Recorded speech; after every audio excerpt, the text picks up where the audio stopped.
पांझरा नदी किनारी चौपाटी भागात जुने धुळे परिसरातील व्यक्तीचा मृतदेह आढळल्याने खळबळ। धुळे शहरातील पांझरा नदी किनारी चौपाटी परिसरात असलेल्या गार्डनच्या गेटजवळ एका 40 ते 45 वर्षीय व्यक्तीचा मृतदेह आढळला आहे। चौपाटी भागात हा मृतदेह सापडल्याने एकच खळबळ उडाली आहे।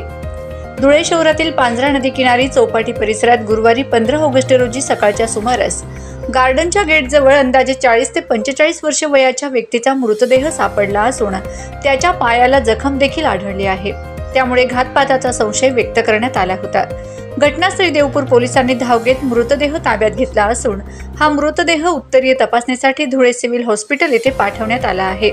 देवपूर पोलिसांच्या तपासात हा मृतदेह योगेश शिराळी राहणार पाटबाजार जुने धुळे याचा असल्याचं निष्पन्न झालंय। या प्रकरणी पुढील तपास देवपूर पोलीस ठाण्याचे पोलीस अधिकारी करीत आहेत।